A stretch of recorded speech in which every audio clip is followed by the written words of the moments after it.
ইউরোপের শ্রমবাজারে বাংলাদেশি কর্মীদের কাছে রোমানিয়া এখন অন্যতম আস্থার নাম। উন্নত জীবন আর নিশ্চিত কর্মসংস্থানের টানে প্রতি বছর হাজার হাজার বাংলাদেশি পাড়ি জমান এই দেশটিতে। তবে আইনি জটিলতা আর নানা প্রতিকূলতায় যারা এতদিন অনিশ্চয়তার মধ্যে ছিলেন, তাদের জন্য এবার রোমানিয়া সরকার নিয়ে এলো এক দারুণ সুখবর।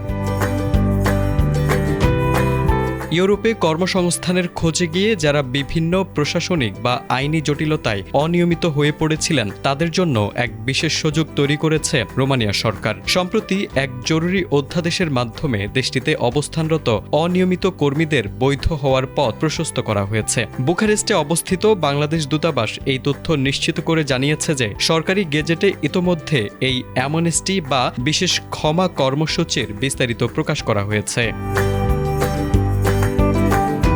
এই সুযোগটি মূলত তাদের জন্য যারা বৈধভাবে রোমানিয়ায় প্রবেশ করেছিলেন কিন্তু পরবর্তী সময়ে কাজের নিশ্চয়তা না পাওয়া বা নিয়োগকর্তার গাফিলতির কারণে আইনি অবস্থান হারিয়েছিলেন। বিশেষ করে যারা ওয়ার্ক পারমিট বা ভিসার মেয়াদ শেষ হওয়ার পরও দেশটিতে অবস্থান করছেন, তারা নির্দিষ্ট শর্ত পূরণ সাপেক্ষে পুনরায় বৈধ হতে পারবেন। তবে যারা অবৈধভাবে সীমান্ত পাড়ি দিয়ে প্রবেশ করেছেন কিংবা যাদের বিরুদ্ধে ইতোমধ্যে দেশ ত্যাগের আইনি নির্দেশ রয়েছে, তারা এই সুবিধার আওতায় পড়বেন না।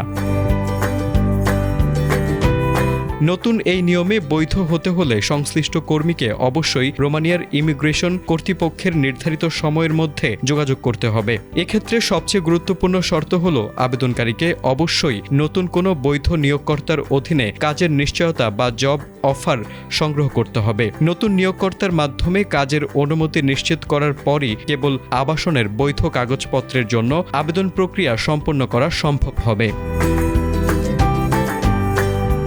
বাংলাদেশ দূতাবাস এই উদ্যোগকে প্রবাসী কর্মীদের জন্য একটি বিশাল সুযোগ হিসেবে দেখছে। যেহেতু এটি একটি নতুন প্রশাসনিক প্রক্রিয়া, তাই শুরুতে কিছুটা জটিলতা দেখা দেওয়ার সম্ভাবনা রয়েছে।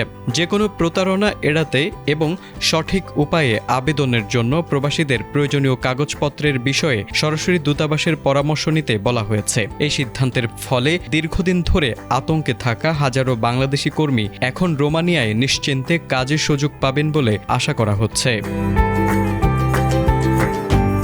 তারিক আজিজ, এটিএন বাংলা।